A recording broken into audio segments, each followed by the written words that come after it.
मुळात असं आहे की आरक्षणाची मागणी का यायला लागली याचा विचार केला पाहिजे. शेती हा प्राधान्याने व्यवसाय करणारा मराठा समाज आरक्षण मागण्यासाठी एवढ्या टोकाच्या भूमिकेत का गेला? अनेक शेतकऱ्यांना असं वाटतं किंवा मराठा समाजातल्या आज जे मागणी करतात त्यांना असं वाटतं की आमच्या मुलांना आम्ही चांगलं दर्जेदार शिक्षण देऊ शकत नाही. का तर शिक्षण खूप महाग झालं आहे. का बरं ह्याच्यावर राजकीय क्षेत्रात चर्चा करत नाही? का बरं महाराष्ट्रामध्ये काय कमी शिक्षण सम्राट आहेत का? यांना जमिनी दिल्या शासनाने 1-1 रुपयामध्ये. आरक्षणाची मागणी कुणी हाऊस म्हणून करत नाही हे पण पाहायला पाहिजे आपण. कुणीच ताट भरलेलं असताना मी उपाशी आहे असं ढोंग तर कुणी करणार नाही. साधी गोष्ट आहे. किती तरुणांना तुम्ही गरजू आणि वंचित कुटुंबातल्या सदस्यांना तुम्ही शिक्षण दिलंय? का बरं शासनाकडून अशी विचारणा होत नाही? का बरं ती आकडेवारी समोर ठेवली जात नाही? काय संकुचितपणा आलाय हा? सामाजिक प्रश्नावर खुलेपणाने चर्चा का करत नाही तुम्ही? कुठे गेला तो महाराष्ट्र ज्याच्यामध्ये सामाजिक क्षेत्रात काम करणारे लोक, कार्यकर्ते खुलेपणाने चर्चा करत होते? आज ते का करत नाही आहेत? आरक्षणाच्या मुद्द्यावरती दोन समाज हे आमने सामने यायला लागले आहेत. यामध्ये राजकीय नेते असतील किंवा कार्यकर्ते असतील, यांच्यामध्ये आपल्याला शाब्दिक वाद देखील रंगताना पाहायला मिळतंय. यावरच आज आपल्यासोबत बोलण्यासाठी ज्येष्ठ पत्रकार रविकिरण देशमुख आहेत. सर, काय सांगाल? एकंदरीत हा आरक्षणाचा मुद्दा आजचा नाही आहे, अनेक वर्षांपासूनचा आहे. आता हैदराबाद गॅजेट हा लागू झाला आहे, त्याचबरोबर सातारा गॅजेटची देखील अंमलबजावणी आता होत आहे. तर ह्याकडे कसं बघायचं एकंदरीत? मुळात ह्या प्रश्नाच्या मागे सामाजिक स्वरूप काय आहे हे बघायला कुणाला वेळ नाही आहे, हे दुर्दैवाचं आहे. आरक्षणाची मागणी कुठून येते? जेव्हा कुणाला तरी वाटतं आम्ही वंचित आहोत, आमच्या प्रगतीच्या संधी कमी होत आहेत आणि आमच्यावर अन्याय होतोय असं वाटतं, तेव्हा आरक्षण मागितलं जातं. आरक्षण मागण्याची वेळ काय यायला लागली याकडे अभ्यासक, समाजातले विचारवंत, शिक्षणतज्ज्ञ ह्या सर्वांनी बोलण्याची गरज आहे. दुर्दैवाने राजकीय क्षेत्राशिवाय बाकी कोणीही बोलत नाही. का बोलत नाही? कारण न बोलण्यामुळं महाराष्ट्राचं अपरिमित नुकसान होणार आहे. आरक्षण हा एकमेव प्रगतीचा मार्ग आहे हे बिंबवण्यासाठी का प्रयत्न सुरू आहेत हेच समजत नाही. आरक्षणामुळं काय मिळणार आहे? पहिली गोष्ट अशी की 1951 साली दिलेलं सामाजिक आणि आर्थिक मागासलेपणावर दिलेलं अनुसूचित जाती जमातींचं आरक्षण सोडलं तर इतर सगळ्या आरक्षणाबद्दल राजकीय टीका केली जाते. त्याचं कारणच असं आहे की ओबीसींना जेव्हा आरक्षण देण्याचा निर्णय झाला तो राजकीय आहे म्हणून ह्या देशामध्ये आंदोलन झालं 1989मध्ये. त्याच्यानंतर वर्गीकरण झालं, तेव्हाही टीका टिप्पणी झाली. आज मराठा समाज आणि ओबीसी यांच्यामध्ये दरी पडती आहे, त्याच्यामुळेही राजकीयच हे होत आहे. आपण राजकीय परिप्रेक्ष्यातूनच ह्या सगळ्या प्रश्नांकडे बघणार आहोत का? आपण राजकारणाशिवाय ह्या विषयाला दुसरं काही महत्त्वच नाही का? हा अतिशय कळीचा मुद्दा आहे आणि दुर्दैवाने आपण पुढच्या पिढ्यांमध्ये विनाकारण याच्यामुळं दुहीची बीजं पेरतोय असंही कुणी बोलायला तयार नाही किंवा याच्यावर उघडपणे चर्चा करायला तयार नाही. हा विषय जर सोडवायचा असेल तर यासाठी काय पर्याय आहेत सरकार समोर असतील किंवा आता सामाजिक जे क्षेत्र आपण म्हणतो ज्यामध्ये अनेक लोक काम करतात, मग ते साहित्यिक असतील, या लोकांकडून कसे प्रयत्न केले गेले पाहिजेत? मुळात असं आहे की आरक्षणाची मागणी का यायला लागली याचा विचार केला पाहिजे. शेती हा प्राधान्याने व्यवसाय करणारा मराठा समाज आरक्षण मागण्यासाठी एवढ्या टोकाच्या भूमिकेत का गेला? मराठा समाजाला सातत्याने असं म्हटलं जातं की हा समाज प्रगतिशील होता, यांच्याकडे शेती होती, यांचं सामाजिक मागासलेपण सिद्ध करणं कठीण आहे, मान्य आहे. परंतु आरक्षणाची मागणी कुणी हाऊस म्हणून करत नाही हे पण पाहायला पाहिजे आपण. कुणीच ताट भरलेलं असताना मी उपाशी आहे असं ढोंग तर कुणी करणार नाही. साधी गोष्ट आहे. ताट रिकामं आहे, भूक लागली आहे, खायला काही नाही म्हणून आक्रोश निर्माण होतोय. याच्याकडे सामाजिक प्रश्न म्हणून बघण्याची गरज आहे.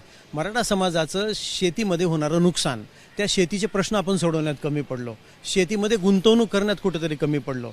मुळात असं आहे की शेती हा जर एक महत्त्वाचा या देशामधला एक महत्त्वाचा व्यवसाय असेल तर मग शेतीमधून निघणाऱ्या उत्पादनामधून शेतकऱ्यांना भाव का मिळत नाही? आपण गेल्या 10 वर्षात 15 वर्षात सोयाबीनचं काय झालं? आपण गेल्या 10-15 वर्षात कापसाचं काय झालं? गेल्या 10-15 वर्षात कांद्याचं नेमकं काय झालं?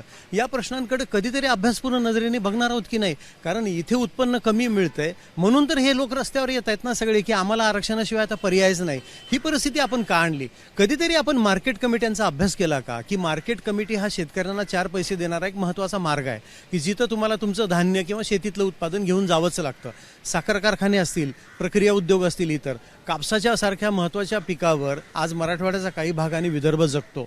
या कापसामध्ये गेल्या 10-15 वर्षात काय बदल झाले, त्यांचं उत्पादन वाढवण्यासाठी काय बदल झाले, त्यांना चांगली बाजारपेठ उपलब्ध करून देण्यामध्ये आपण कमी पडलो का, जगाची जागतिक दर्जाची मागणी काय होती, जगातली मागणी काय होती आणि आमचं उत्पादन किती होतं, त्याला दर कसा मिळाला, निर्यात किती झाली, निर्यात कमी झाली असेल तर का झाली नाही, याची खुली चर्चा आपण का करत नाही. लोकशाहीमध्ये अनेक व्यासपीठं उपलब्ध आहेत, वैधानिक व्यासपीठं उपलब्ध आहेत. आपण कधीतरी असा प्रश्न उपस्थित केला का की चला बाकीचे सगळे प्रश्न आपण थांबवू, आपण 4 दिवस 3 दिवस काय जे होईल ते होईल, या प्रश्नावर आपण चर्चा करू की भविष्यामध्ये लोकांना असं नाही वाटलं पाहिजे की कुठेतरी आमच्यावर अन्याय होतोय ना आम्हाला आता आरक्षणाची मागणी केल्याशिवाय पर्याय नाही.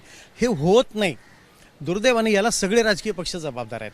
कारण मी सुद्धा एक सामाजिक स्थित्यंतर बघत आलो गेले 3-4 दशकं. यातून एक मला जाणवणारी प्रकर्षाने एक गोष्ट अशी आहे की आपण म्हणतो की आरक्षण हवं आहे. आज मराठा समाजाला किंवा ओबीसीना सगळ्यात मोठा आधार आरक्षणाचा हा आहे की त्यांना शिक्षण आणि नोकरीमध्ये मिळतं.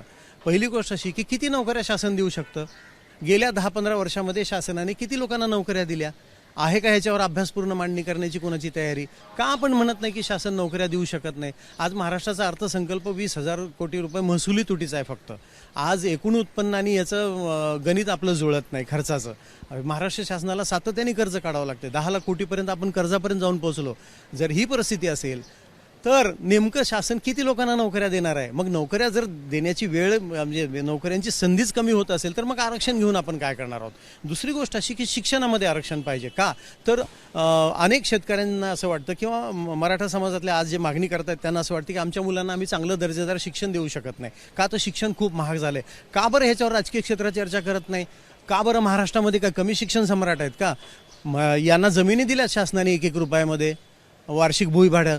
का बरं तुम्ही चर्चा करत नाही की इतक्या मोठ्या जमिनी दिल्या, इतक्या मोठ्या शिक्षण संस्था उभ्या राहिल्या, किती तरुणांना तुम्ही गरजू आणि वंचित कुटुंबातल्या सदस्यांना तुम्ही शिक्षण दिलंय. का बरं शासनाकडून अशी विचारणा होत नाही. का बरं ती आकडेवारी समोर ठेवली जात नाही. आपण काय फक्त शिक्षण सम्राट तयार करायचे. बरं शासनाने जमिनी दिल्यात नाही ना सवलतीच्या दरामध्ये. विचारा ना कोणी किती मुलांना सवलतीच्या दरात शिक्षण दिलंय. सामाजिक बांधिलकी काय आहे की नाही. आता गंमत अशी आहे की उद्या जर शासन असं म्हणाले की तुम्ही जर या मुलांना का शिकवत नाही, ही गरीब आहेत मुलं, ह्यांची आर्थिक क्षमता नाही, तर शासनाने फीस भरावी म्हणून मागणी करतील. म्हणजे शासनाने तुम्हाला जमीन द्यायची, शासनाने तुमचे मुद्रांक शुल्क माफ करायचं, शासनाने तुम्हाला वीज बिलात सवलत द्यायची, शासनाने सगळ्या सवलती द्यायच्या आणि तुमची फीस पण भरायची. मग जनतेने मग ह्याला अर्थ काय उरतो. तुम्ही एकीकडून शासनाचंच घेणार आणि परत शासनालाच मागणार का. आपण ह्याच्यावर चर्चा करत नाही कारण ह्याच्यामध्ये राजकीय भूमिका आडव्या येतात. राजकीय क्षेत्रच खुल्यापणाने चर्चा करायला तयार नाही. आणि दुसरी गोष्ट, शासन शिक्षण संस्थांमध्ये गुंतवणूक किती करतं हे महत्त्वाचं आहे. आज आपण COEP Pune, college of engineering Pune याच्यासारख्या संस्था किती उभ्या केल्या. आपण grand medical college, JJ hospital Pune याच्यासारखी वैद्यकीय महाविद्यालय दर्जेदार, मी म्हणतोय जिल्हावार मेडिकल कॉलेज काढणं ही वेगळं, दर्जेदार संस्था उभी राहिली पाहिजे याच्यासाठी आपण काय प्रयत्न केले. प्राध्यापकांच्या जागा रिकाम्या आहेत त्या भरण्यासाठी आपण काय प्रयत्न केले. ह्या संस्थांमध्ये जागा किती भरायच्या याला मर्यादा आहेत. एका विशिष्ट क्षमतेच्या पलीकडे आपण विद्यार्थी घेऊ शकत नाही आणि सगळ्या विद्यार्थ्यांना वाटतं की माझा नंबर हा चांगल्या महाविद्यालयात लागला पाहिजे. आज पुण्यामधली, मुंबईमधली काही महाविद्यालय किंवा महाराष्ट्रातली जर मोजकी सोडली तर आपण किती शिक्षण संस्था घडवल्या अशा की ज्याच्यामध्ये दर्जेदार शिक्षण मिळते. आणि जर घडवल्या नसतील तर यांना जाब कोणी विचारला की का तुम्ही उत्तम दर्जेदार शिक्षण संस्था तयार करत नाही की ज्याच्यामध्ये विद्यार्थ्यांना वाटेल की आम्ही ॲडमिशन घेतलं पाहिजे. आपण का लपवतो ही माहिती. प्रत्येकाला वाटते की आरक्षण मिळावं, मग यातनं मार्ग का निघत नाही याच्याकडे कुणीच बघत नाही. तुम्ही ज्या प्रकारे शिक्षणाचा विषय समोर आणला, अनेक मराठा आंदोलकांबरोबर आम्ही देखील चर्चा केली. त्यांचं म्हणणं हेच होतं की शिक्षणाचा जो विषय आहे तो समोर ठेवून शिक्षण कसं आम्हाला दर्जेदार आणि कमी पैशात मिळेल, पण असं होताना दिसत नाही. यामागची काय कारणं वाटत आहेत. एक म्हणजे आपण काय झालं की राजकीय क्षेत्रामध्ये मी मगाशी सांगितलं तसं शिक्षण संस्थांमध्ये आपण खूप उत्तेजन दिलं. वसंतदादा पाटील यांनी असं ठरवलं की आपल्या मुलांना बाहेर जावं लागतंय महाराष्ट्राच्या, तिकडे इंजिनिअरिंग आणि मेडिकल कॉलेज निघत आहेत आणि आपल्याला अशा शिक्षण संस्था उभारण्यामध्ये मर्यादा आहेत. उद्देश चांगला होता, परंतु त्याचा फायदा घेऊन अनेकांनी शिक्षण संस्था उभारल्या. परंतु त्या शिक्षण संस्था ह्या धनाढ्य आणि ज्यांची फीस भरण्याची ऐपत आहे अशांसाठीच खुल्या झाल्या, ज्याच्यामध्ये मध्यम आणि गरिबांनी संधी किती मिळाली याची आकडेवारी, याची श्वेतपत्रिका खरी मागितली पाहिजे. माझं दुसरं एक म्हणणं आहे, अनेक साखर कारखान्यांनी त्यांचे चॅरिटेबल ट्रस्ट उभे केले. त्या चॅरिटेबल ट्रस्टमध्ये शेतकऱ्यांकडून टनामागे कपात केलेली आहे ऊस उत्पादकांकडनं. त्यांनी मग शासनाकडनं भूखंड घेतले. अनेकांची कॉलेजेस नवी मुंबईमध्ये आहेत, पुण्यामध्ये आहेत, पिंपरी चिंचवडला आहेत.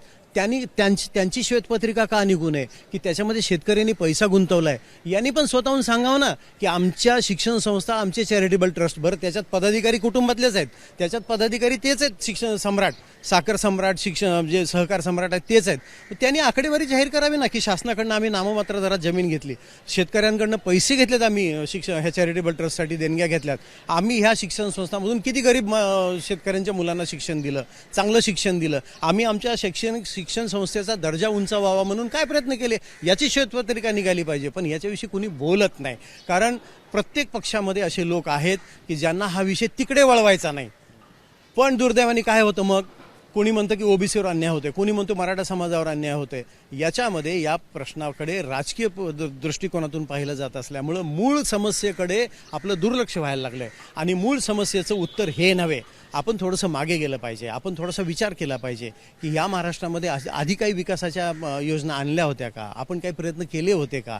आपण दुर्दैवाने त्याच्याकडे बघायला तयार नाही. या प्रश्नाकडे माणुसकी म्हणून अतिशय भावनिक दृष्टीने बघितलं पाहिजे. एकेकाळी वसंतराव नाईक मुख्यमंत्री होते तेव्हा मी एक चर्चा वाचलेली आहे की 1969चा तो काळ असावा कदाचित, त्यावेळी कोकणच्या विकासाविषयीची चर्चा झाली. त्यावेळी वसंतराव नाईक असं म्हणाले होते की 15 वर्षाचा डेव्हलपमेंट प्लॅन नजरेसमोर ठेवून आपण विचार करायला पाहिजे महाराष्ट्राचा. उद्या कुणी सत्तेवर आलं, ते अध्यक्षांना म्हणाले होते की अध्यक्ष महाराज, पुढच्या निवडणुकीत तुम्ही निवडून नाही आलात तरी, किंवा तुम्ही ह्या खुर्चीवर नसाल तरी, किंवा मी या खुर्चीवर नसाल तरी, आपण असा विचार केला पाहिजे की 15 वर्षे आपण ठरवलेल्या प्लॅनला कोणी धक्का नाही लावला पाहिजे. तेव्हा राजकारणाच्या पलीकडे जाऊन विचार करण्याची हे होती. बरं, वसंतराव नाईक कुणाचं प्रतिनिधित्व करत होते? ज्या काँग्रेसला 200 जागा मिळत होत्या, 200पेक्षा जास्त जागा मिळत होत्या, ते समोर बघून सहज म्हणू शकले असते ना की पुढच्या 2-4 निवडणुका तुम्ही सत्तेवर येणार नाही, तुम्ही काय काळजी करू नका, आम्हीच असणार आहोत, तुम्ही तिथंच असणार आहोत. पण तशी उत्तरं त्यांनी दिलेली नाहीत. आपल्याला थोडंसं जरा ब्रॉड माइंडेड वागण्याची गरज आहे की आपण नेमकं करतोय काय, या महाराष्ट्राला देतोय काय. उपेक्षित, उपाशी, तळमळीनं काम करणाऱ्या मुलांना आपण सांगतोय काय. केवळ राजकारण करून काय मिळणार आहे तुम्हाला. आता असंही म्हटलं जातं की मराठा समाजाची आरक्षणाची मागणी ही राजकारणासाठी आहे, कारण स्थानिक स्वराज्य संस्थांमध्ये आरक्षित मतदारसंघ असतात नागरिकांच्या मागास प्रवर्गाचे. मग आपला लढा आणि आपली मागणी एवढ्यापुरती मर्यादित ठेवायची का? यानं मुलांचं समाधान होणार आहे का? शेती आत्महत्याची होती आहे, तोट्यात जाती आहे, पर्यायी जोडधंदे आपण उभे केले नाहीत. दूध आपल्याला गुजरातमधून दूध येतं, आपल्याला बाहेरून दुधाची कॉम्पिटिशन वाढली, मदर डेअरीसारखी डेअरी यायला लागली, अमूल यायला लागलं. महाराष्ट्रात कमी आहे का? बरं, आपण अभ्यास करत नाही की महाराष्ट्रातलं दुधाचं उत्पादन वाढवण्यासाठी आपण जिल्हानिहाय का प्रयत्न केले नाहीत? जिल्हा दूध संघ का बंद पडले? आपण कधी व्हाईट पेपर काढायचा विचार केला? कधी कोणी म्हटलं चला 2 दिवस आपण या विषयावर चर्चा करूया? महाराष्ट्रामधल्या शेतकऱ्यांमध्ये दूध उत्पादनाची क्षमता आहे, गाई म्हशीची क्षमता कमी नाही आहे का? आपण जोडधंदे उभा केले नाहीत. जोडधंदे उभे केले नाहीत. महाराष्ट्राच्या ग्रामीण भागामध्ये उद्योग उभारले पाहिजेत, यासाठी आपण प्रयत्न केले नाहीत. अमेरिकेकडे बघा, टेस्लाची फॅक्टरी काय मुंबई पुण्यासारख्या शहराजवळ नाही आहे त्यांची. न्यूयॉर्कमध्ये नाही आहे टेस्लाची फॅक्टरी, किंवा वॉशिंग्टनमध्ये किंवा कॅलिफोर्नियामध्ये लॉस एंजेलिस जवळ नाही आहे, ती नेवाडासारख्या प्रांतात आहे. ग्रामीण भागामध्ये जाऊन उद्योग उभारणी करणं अमेरिकेमध्ये बंधनकारक आहे. त्यांच्या सगळ्या फॅक्टऱ्या ह्या ग्रामीण भागामध्ये आहेत. जर तिथं उभारल्या जाऊ शकतात तर आमच्याकडे मराठवाडा विदर्भामध्ये ग्रामीण भागामध्ये फॅक्टऱ्या उभा राहून तिथल्या मुलांना पर्यायी रोजगाराच्या संधी उपलब्ध करून देण्याविषयी आपण का बोलत नाही? का बरं ठराविक पॉकेट्समध्येच आपले उद्योग यायला इच्छुक आहेत? का बरं आपण मुंबई पुणे पट्टा म्हणतो? ह्या गोल्डन कॉरिडॉर मुळे फायदा जरी महाराष्ट्राचा झाला असला तरी नुकसान पण झालंय ना, त्याचाही विचार आपण केला पाहिजे. शहरांचं केंद्रीकरण फक्त मुंबई पुण्यापुरतं व्हायला लागलं, अख्खा महाराष्ट्र तिथं येतोय, ते आपण सांभाळू शकत नाही. हिंजवडीचं काय झालं, दिंडवडे निघाले, आपण त्याच्यावर विचारच करत नाही. तुम्ही फक्त मुंबई पुणे बोलताय, हे गोष्ट खरे. आणि आपण पाहिलं असेल तर आरक्षणाच्या मराठवाड्यातली बहुतांश जी मराठा लोक होती ती आली होती आणि त्यांच्याच व्यथा हे मोठ्यापणे होतं. का तुम्हाला असं वाटतं की मराठवाडा का प्रगतशील झाला नाही? अनेक मुख्यमंत्री तिकडून झाले, अनेक मोठाले नेते झाले, म्हणजे पार देशाचे गृहमंत्र्यापर्यंत अनेक जणांनी झेप घेतली आहे. फार कमी नेते असे होते की ज्यांनी मराठवाड्याच्या विकासाचा थोडाफार विचार केला. दुर्दैवाने विदर्भात ते नेहमी म्हणतात मुंबईला गेलेले नेते आमचे मुंबईमध्ये भुलून जातात, विसरून जातात. काय होतं की राजकारणामध्ये सर्व्हायव्हल खूप महत्त्वाचं झालं आहे आणि आपलं अस्तित्व राजकारणामध्ये टिकेल की नाही, आपण प्रादेशिक किंवा जिल्हानिहाय भूमिका घेतली तर आपण ह्या राजकारणाच्या स्पर्धेमध्ये टिकू की नाही, म्हणून काही लोक स्वतःला बाजूला ठेवायचा प्रयत्न करतात. ते महाराष्ट्रातल्या ग्रामीण भागाच्या प्रश्नाविषयी जेव्हा मतांचा विषय येतो तेव्हाच बोलतात. मतपेढीचं राजकारण आपल्याला लागलेला सगळ्यात मोठा दुर्धर असा आजार आहे. दुर्दैवाने मतपेढीच्या राजकारणामुळे आपलं किती नुकसान व्हायला लागलं आहे, पुढच्या किती पिढ्यांचं नुकसान होणार आहे याचा आपण विचार करत नाही. मराठवाड्यामध्ये विकासाचं पोटेन्शियल आपण ज्याला म्हणतो, क्षमता असलेले काही भाग आहेत. समजा आता छत्रपती संभाजीनगर आहे, तिथे आपण वाळूसारखा भाग विकसित केला. आज तिथे किती फॅक्टरी आहेत, पूर्वी किती होत्या? किती लोकांनी इच्छा व्यक्त केली होती, किती लोक नाही आले, कामगार संघटनांचा नेमका रोल काय राहिला, आपण ह्याच्यावर विचारच करत नाही. शेंद्रा बिडकीनं आपण डेव्हलप केलं, तिथं अपेक्षेप्रमाणे डेव्हलपमेंट होतीये का, नसेल होत तर का होत नाही याच्यावर आपण विचार करत नाही. नांदेडसारख्या ठिकाणी आपण कृष्णोर वगैरे औद्योगिक वसाहती तयार केल्या, तिथे का बरं कोणी येत नाही, आपण विचारच करत नाही. आपण म्हणतो की रस्ते उभारले पाहिजेत, रेल्वे आली पाहिजे, ठीक आहे ना, आज आपण रस्ते उभारतोय ना, पायाभूत सुविधांचे प्रकल्प आपण कर्ज काढून करतोय, आपला तिजोरीत आपल्या किती पैसे आहेत हा भाग वेगळा. आज लातूरसारख्या शहरामध्ये आपण सॉफ्टवेअर टेक्नॉलॉजी पार्कसाठी जागा रिझर्व ठेवली होती, त्याचं काय झालं. आपल्याला कसं आहे की मागे वळून बघण्याची सवयच नाही. आपण काय करतो, नवीन वर्षाच्या अर्थसंकल्पावर चर्चा करतो, पण आउटकम बजेट नावाचा एक प्रकार असतो की आपण जे ठरवलं होतं त्याचं किती साध्य केलं. आपल्याला कुठल्याच योजनेबद्दल मागे वळून बघण्याची आपली इच्छाच नाही, तयारीच नाही. त्यामुळे मागे जे आपण निर्णय घेतले ते चुकले का, ते का चुकले, त्याच्यात काय दुरुस्ती केली पाहिजे आणि कशी दुरुस्ती करून याचा लाभ आपण अधिकाधिक लोकांना दिला पाहिजे याचा आपण विचारच करत नसल्यामुळं दुर्दैवाने ते होत नाही. मागे कृष्णा खोरे विकास मंडळातून काही पाणी मराठवाड्याला वळवण्याचा विचार झाला, विलासराव देशमुख होते, त्यांनी काही धाडसी निर्णय घेण्याचा प्रयत्न केला, पण तेव्हा लक्षात आलं की मुळात पाणीच नाही आहे तेवढं उपलब्ध, आणि आपण ते देण्याची गोष्ट केली 21 TMC. आज त्याची काय परिस्थिती आहे, आपण मागे वळून बघत नाही. दबावगट तयार झाले पाहिजेत विभागनिहाय. आज उत्तर प्रदेश आणि बिहारचे खासदार एकत्र येत असतील आणि भांडत असतील की आमच्या भागाविषयी जेव्हा विकासाच्या योजना येतो तेव्हा आम्ही पक्षभिक्ष मानत नाही, मग महाराष्ट्र हा विचार का करत नाही.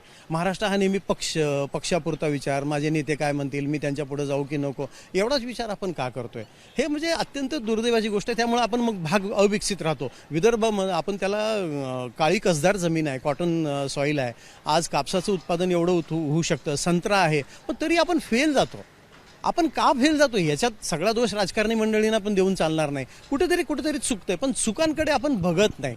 आपल्याला वाटतं नागपूरला मिहान आणलं, मिहानकडे मागे वळून बघितलं का आपण, मिहानचं काय चाललंय, आपण मागे वळून बघत नाही, आपण पुढे जातो, नवीन हे करा, नवीन ते करा. मुळात त्याच्यामुळं काय दुर्दैवाने होत नाही आणि खुलेपणानं चर्चा करण्याची आता कुणाची तयारी नाही. मी एक उदाहरण सांगतो तुम्हाला. आता कसं झालंय की मोठ्या व्यक्तींबद्दल बोलायचं झालं तर दुसरे राजकारणातले लोक म्हणतात नाही बाबा त्यांच्याविषयी बोललो तर मला त्रास होईल वगैरे. आपण आता विधानसभेमध्ये विधान परिषदेमध्ये सुद्धा ह्या विषयांवर चर्चा करायला पाहिजे. एक उदाहरण मी आपल्याला सांगतो. मुख्यमंत्री वसंतराव नाईक असताना एक चर्चा झाली, 1 रुपयाची कपात सूचना आली त्यांच्या काळामध्ये. ती कपात सूचना एवढी इंटरेस्टिंग होती, वसंतराव नाईक यांना शिकारीचा शौक होता. तर त्यावेळी कपात सूचना विधानसभेमध्ये अशी आली की मुख्यमंत्र्यांच्या शिकारीच्या दौऱ्यावर किती खर्च होतो आणि तो खर्च कोण करतो. बघा हां, आजच्या काळात एवढं धाडस कोणी करेल का, शिकारीबद्दल नाही पण दुसऱ्या पण गोष्टींबद्दल. वसंतराव नाईकांनी अतिशय संयमी उत्तर दिलेलं आहे त्या चर्चेला. ते असं म्हणाले की हो, मला शिकारीचा शौक आहे, मी जातो आणि अमुक ह्या दिवसात मी केलेल्या शिकारीचे 1439 का 69 रुपये झाले होते बिल, ते मी स्वतः भरलंय माझ्या खिशातनं.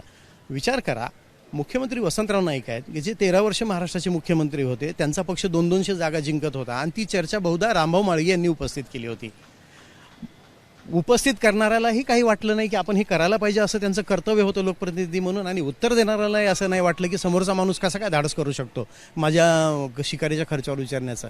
महाराष्ट्रात हे वातावरण होतं, आपण आणणार आहोत का हे वातावरण, विचारणार आहोत का प्रश्न, करणार आहोत का चर्चा, आहे का आपल्यामध्ये इच्छा की महाराष्ट्राच्या सगळ्या ग्रामीण भागातल्या सगळ्या एकूण समस्या, कारागिरांचे काय विषय आहेत आज महाराष्ट्रातल्या, लघुउद्योजकांचे काय प्रश्न आहेत, का बरं रोजगारांची क्षमता कमी होती आहे, का बरं आपल्याकडे गुंतवणूक वाढली म्हणतो आपण पण गुंतवणूक का म्हणजे रोजगार उपलब्ध का होत नाहीत, का मुलांना यावं असं वाटतं अहो यांना नोकऱ्या लागल्या तर हे कशाला आरक्षण मागतील, पण आपण त्याच्यावर चर्चाच करत नाही.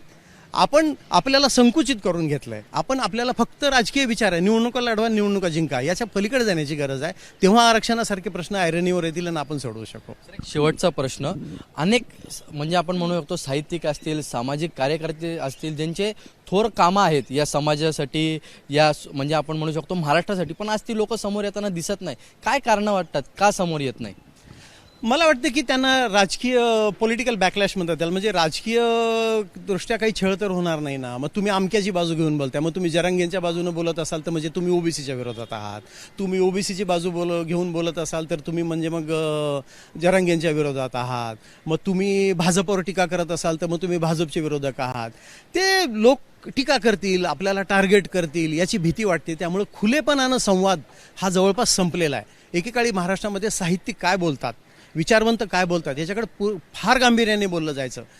तर्कतीर्थ लक्ष्मण शास्त्रींची भाषणं काढून बघा, त्यांना नेमलं कोणी होतं पण ते खुलेपणाने बोलायचे, सरळ सांगायचे हे चुकलंय म्हणून. आणि तुले तुम्हाला चुक्याच म्हणणारे पु ल देशपांडे आज कुठं आहेत, आपण कुठं गमावलं हे सगळं? नरहर कुरुंदकर, अंबेजोगाईला एक संमेलन झालं होतं, त्या संमेलनामध्ये शिवाजीराव पाटील निलंगेकर मुख्यमंत्री म्हणून स्टेजवर असताना खणखणीत भाषण केलेलं आहे त्यांनी सरकारच्या विरोधामध्ये. आपण काय झालं की अरे हे लोक बोलले म्हणजे ह्यांना टोळधाड आता ती सुरू झालेली आहे. काय आता तो सुद्धा एक बेरोजगारीतून निर्माण झालेला प्रश्न आहे. असं म्हणतात की त्यांना पैसे मिळतात, जाऊ द्या, त्यांना पण रोजगार मिळतोय, कशाला हे करा. पण महाराष्ट्रात संवाद संपलेला आहे. हा संवादच संपला. हा संवाद व्यक्तिगत रूपात घ्यायला लागले लोक. तुम्ही आमचे टीकाकार आहात. अरे तुमचे म्हणजे तुम्ही कोण?